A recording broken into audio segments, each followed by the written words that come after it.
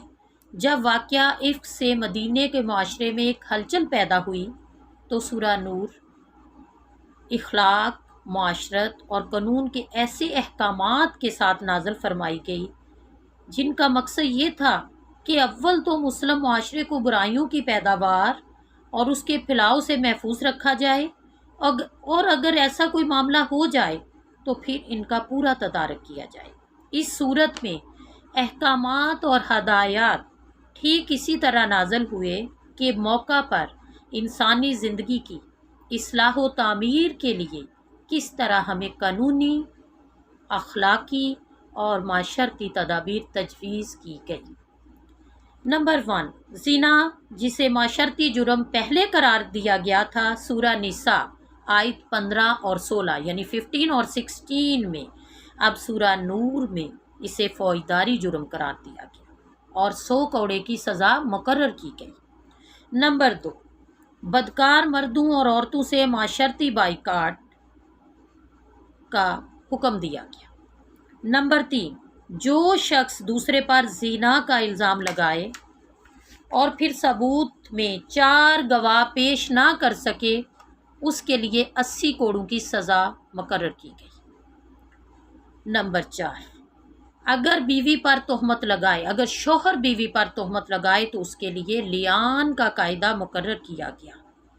لیان کے بارے میں پوری تفصیل انشاءاللہ ہم اگلی ایپیسوڈ میں پڑھیں گے۔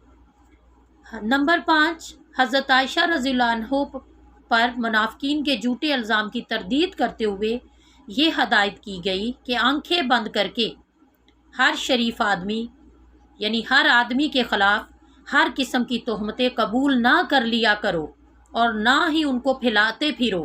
اگر اس طرح کی افواہیں اڑ بھی رہی ہوں تو انہیں دبانا اور ان کا سدِ باب کرنا چاہیے، نہ کہ یہ کہ ایک سے سن کر دوسری جگہ پھیلاتے پھرو۔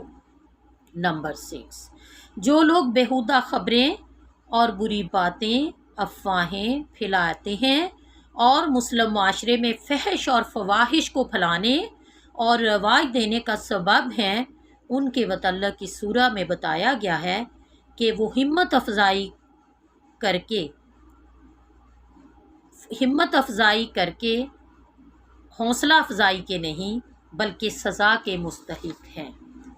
نمبر 7، یہ قاعدہ مقرر کیا گیا ہے کہ مسلم معاشرے میں اجتماعی تعلقات کی بنیاد حسن ظن پر ہونی چاہیے۔ ہر شخص بے گناہ سمجھا جائے جب تک اس کے گناہگار ہونے کے ثبوت نہ ملے، جب تک اس کے خلاف 4 گواہ پیش نہ کیا جا سکے، اس وقت تک اس شخص کو گناہگار نہ سمجھا جائے۔ نمبر 8، لوگوں کو عام ہدایت کی گئی لوگوں کے گھروں میں بے تکلف نہ گھس جایا کریں بلکہ اجازت لے کر داخل ہوا کریں۔ نمبر 9، عورتوں اور مردوں کو نگاہیں نیچی رکھنے کا حکم دیا گیا، تانگ جھانک کرنے سے منع کیا گیا۔ اگر عورتوں کو حکم دیا گیا کہ وہ پردے کی پابندی کریں یا اپنے آنکھیں نیچی رکھیں تو مردوں کے لیے بھی یہی حکم ہے کہ وہ اپنی نگاہیں نیچی رکھیں۔ نمبر 10، عورتوں کو حکم دیا گیا کہ وہ اپنے گھروں میں سر اور سینہ ڈھانک کر رکھیں۔ نمبر 11، عورتوں کو یہ بھی حکم دیا گیا کہ وہ اپنے محرم رشتہ داروں اور گھر کے خادموں کے سوا کسی کے سامنے بن سنور کر نہ آئیں۔ نمبر 12، ان کو یہ بھی حکم دیا گیا کہ باہر نکلیں تو نہ صرف اپنے بناؤ سنگار کو چھپا کر نکلیں بلکہ بجنے والے زیور بھی پہن کر نہ نکلیں، یعنی پازیب وغیرہ کے بارے میں یہ حکم۔ نمبر 13، معاشرے میں عورتوں اور مردوں کا بن بیاہے رہنے کا طریقہ ناپسندیدہ قرار دیا گیا۔ حکم دیا گیا کہ غیر شادی شدہ لوگوں کے نکاح کیے جائیں، ان کے نکاح میں دیر نہ کی جائے، حتیٰ کہ غلاموں اور لونڈیوں کو بھی بن پیاہے رہنے نہ دیا جائے۔ ایک طرف ان حالات کو دیکھیے جن میں یہ صورت نازل ہوئی، اور دوسری طرف اس صورت کے مضامین اور انداز کلام کو دیکھیے۔ اس قدر اشتعال انگیز صورتحال میں بھی کیسے ٹھنڈے طریقے سے قانون سازی کی جا رہی ہے، مصالحانہ احکام دیے جا رہے ہیں، حکیمانہ ہدایت دی جا رہی ہے۔ اس صورت میں تعلیم و نصیحت کا حق ادا کیا جا رہا ہے۔ اس صورت سے یہ سبق بھی ملتا ہے کہ اس فتنوں کے دور میں ہمیں سخت سے سخت اشتعال کی صورت میں بھی کس طرح ٹھنڈے تدبر اور عالی ظرف حکمت سے کام لینا ہے۔ اللہ تعالی ہمیں اس صورت کو سمجھنے کی توفیق عطا فرمائے۔ باقی اس صورت کے جو احکام ہیں اور جو بھی اس صورت کی فرضیت کے بارے میں جو آیات میں ہمیں حکم دیا گیا ہے وہ ہم انشاءاللہ اگلی ایپیسوڈ میں پڑھیں گے، سنیں گے، اس پر عمل پیرا ہوں گے انشاءاللہ۔ اب تک یہاں تک انشاءاللہ آپ کا اور ہمارا ساتھ ہمیشہ انشاءاللہ بنا رہے۔ وآخر دعوانا الحمدللہ رب العالمین۔